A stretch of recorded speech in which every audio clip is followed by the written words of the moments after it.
یہ قرآن کا 38 نمبر سورہ ہے۔ شیطان نے ایک بات کی تھی، طویل لسٹ ہے، طویل باتیں ہیں شیطان کی، اس کا مکالمہ ہوا اللہ سے، مکالمہ ہوا، مکالمہ کرتے کرتے وہ اس مقام پہ پہنچ گیا، اس نے اللہ کی قسم کھائی، کالا فبعزت کا، اے اللہ قسم ہے تیری عزت کی، تیری جلالت کی، تیری عظمت کی، تیری عزت کی، تیری رفعت کی، مجھے قسم ہے، میں تیری قسم کھاتا ہوں، میں اے رب کریم میں تیری عزت کی قسم کھاتا ہوں، مجھے تیری عزت کی قسم، لا اغوینہم اجمعین، میں ساری اولاد آدم کو گمراہ کروں گا، ہر ایک کو گمراہی کے راستے پہ ڈالوں گا، ہر ایک کو راستے سے بھٹکا دوں گا، وہ تیری طرف آ رہے ہوں گے، میں انہیں ہٹا دوں گا، میں گمراہ کروں گا، ان کو برباد کروں گا، ان کو برباد کروں گا، یہ میں تیری قسم کھا رہا ہوں، تیری عزت کی قسم کھا رہا ہوں، اور پورے قرآن میں عزت کی قسم یہی ملتی ہے،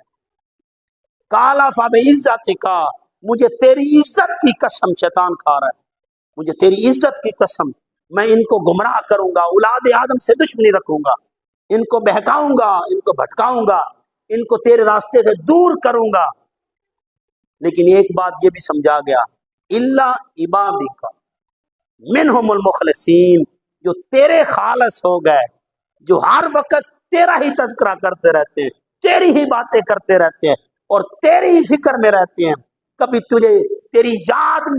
ہر وقت ان کے سینے میں بسی ہوئی ہے، ان کی زبان پر تیرا ہی نام ہے، جو تیرا ہی نام جپتے رہتے ہیں، میرے اللہ نے کہا ہے بے ایمانی نہیں کرنی، میرے اللہ نے کہا ہے نماز نہیں چھوڑنی، میرے اللہ نے کہا ہے کبھی کسی سے بد کلامی نہیں کرنی، میرے اللہ نے کہا ہے نظریں بے حیا نہیں کرنی، میرے اللہ نے کہا ہے کانوں میں کبھی گندی باتیں نہیں سننی، میرے اللہ نے کہا ہے قدم کبھی برائی کی طرف نہیں اٹھانی، میرے اللہ نے کہا ہے کہ اچھی باتیں نکالنی ہے، میرے اللہ نے کہا ہے کہ مصطفیٰ کی اطاعت کرنی ہے، میرے اللہ نے کہا ہے کہ مصطفیٰ سے محبت کرنی ہے، میرے اللہ نے کہا ہے کہ ایک دوسرے سے پیار کرنا ہے، میرے اللہ نے کہا ہے کہ بہن کو حق دینا ہے، میرے اللہ نے کہا ہے کہ ایک دوسرے سے صلہ رحمی کا تعلق رکھنا ہے، قطع تعلقی کو ختم کر دینا ہے، میرے اللہ نے کہا ہے، میرے اللہ نے کہا ہے کبھی کسی سے اونچی آواز میں بات نہیں کرنی، میرے اللہ نے کہا ہے کبھی کسی سے غصہ نہیں ہونا، میرے اللہ نے کہا ہے اگر غصہ ہو جاؤ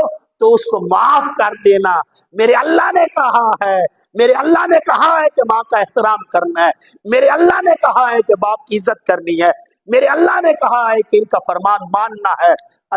میرے اللہ نے کہا ہے کہ ماں باپ سے محبت کرنی ہے، میرے اللہ نے کہا ہے کہ رشتہ داروں سے اچھا سلوک کرنا ہے، میرے اللہ نے کہا ہے کہ لوگوں کی خدمت کرنی ہے، خاطر مدارت کرنی ہے، مہمان نوازی کرنی ہے، میرے اللہ نے کہا ہے، میرے اللہ نے کہا ہے کہ درس و تدریس کرنی، میرے اللہ کا یہ امر ہے، یہ اللہ کا حکم ہے، میں تو اپنے رب کے امر میں ہوں، میرے اللہ نے کہا ہے القاسب و حبیب اللہ، جو محنت کرتا ہے وہ میرا بیلی ہے، وہ میرا دوست ہے، وہ میرا فرینڈ ہے، میں اسے دوست بنا لیتا ہوں جو محنت کرتا ہے، میں تو محنت بھی اس لیے کر رہا ہوں کہ میرے اللہ نے کہا ہے وہ میرا دوست ہے جو محنت کرتا ہے،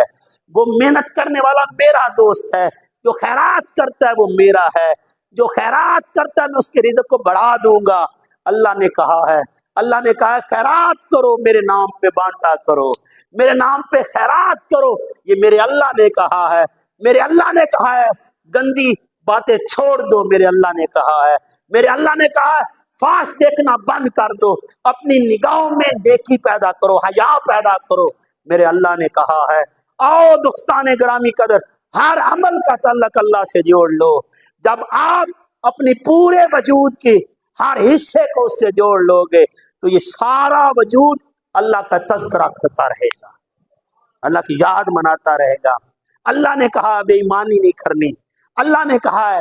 فراڈ نہیں کرنا، اللہ نے کہا ہے دودھ میں پانی نہیں ملانا، اللہ نے کہا ہے کسی سے جھوٹ نہیں بولنا، میرے اللہ نے کہا ہے وعدہ خلافی نہیں کرنی، میرے اللہ نے کہا ہے بے حیائی نہیں کرنی، میرے اللہ نے کہا ہے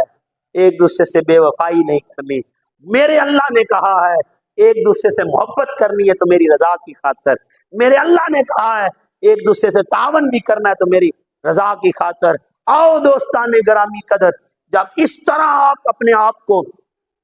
تیار کریں گے، ترتیب کریں گے، تربیت دیں گے، ہر وقت اللہ کا امر آ گیا، اذان آ گئی، نماز کا حکم ہے، میرے اللہ نے کہا ہے نماز پڑھو۔ جو میری بارگاہ میں پہلے آتا ہے، پہلے بلاوے پہ ہی آ جاتا ہے، آواز گونجتی ہے وہ میری بارگاہ میں آ جاتا ہے، یہ مجھے بڑا پسند ہے۔ میں سجدہ اس لیے کر رہا ہوں، میرے اللہ نے کہا ہے۔ میں رکوع میں اس لیے کھڑا ہوں، میرے اللہ نے کہا ہے۔ میں سجدے میں اس لیے ہوں کہ اللہ نے کہا ہے۔ میں ایک دوسرے سے سفر کر رہا ہوں میرے اللہ کی رضا میں، اور میں اللہ کو راضی کرنے کے لیے اس کے ساتھ تعاون کر رہا ہوں۔ حضور فرماتے ہیں جس بندے نے ایک قدم بھی کسی کے ساتھ اٹھایا اور اس کی معاونت کے لیے، مدد کے لیے، تو اللہ پاک 5000 فرشتے، 5000 اور ایک روایت میں 75,000 فرشتے اس کی نصرت میں آ جاتے ہیں، اس کی مدد کرتے ہیں، وہ اس کی مدد کرتا ہے، وہ اس کی مدد کرتا ہے، کیونکہ وہ مدد بھی اس لیے نہیں کر رہا، وہ مدد بھی اس کے لیے کر رہا ہے، وہ اس کی رضا کے لیے، اس کو راضی کرنے کے لیے، اس کو منانے کے لیے۔ آؤ صاحب جب بھی کوئی کام کریں، آنکھ کبھی غلط ہو جائے تو کہیں اللہ نے کہا ہے کبھی بے حیا نہیں کرنی۔ اگر زبان سے جھوٹ نکلنے لگے تو یاد کر لینا میرے اللہ نے کہا کہ جھوٹ نہیں بولنا، اور اگر کردار میں بے وفائی آ جائے، جفا آنے لگے، تو یاد کر لینا وفا کرنا میرے اللہ نے کہا ہے۔ لوگوں سے بے وفائی نہیں کرنی۔ اور یہاں ذمہ دار بیٹھے ہیں، یہ اپنے آپ کو دہراتے رہیں، میرے اللہ نے کہا ہے بہن کو حق دینا ہے، کرتے رہیں، یہ ورد کریں، میرے اللہ نے کہا ہے بہن کو حق دینا ہے، میرے اللہ نے کہا ہے کہ زبان میٹھی رکھنی ہے، میرے اللہ نے کہا ہے تکلیف نہیں دینی، مہمان کی عزت کرنی ہے، تکریم کرنی ہے، میرے اللہ نے کہا ہے پڑوسی کے ساتھ اس نے سلوک کرنا ہے، یہ میرے اللہ کا امر ہے، میں تو اپنے رب کے لیے کر رہا ہوں۔ اللہ کہتا ہے جب بندہ اس طرح ہو جاتا ہے، اس طرح ہو جاتا ہے، میں اس کا ہو جاتا ہوں،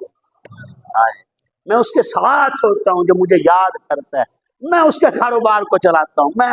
پھر سارا کام اس کا کرتا ہوں۔ اللہ اس کی معاونت کرتا ہے، مدد کرتا ہے،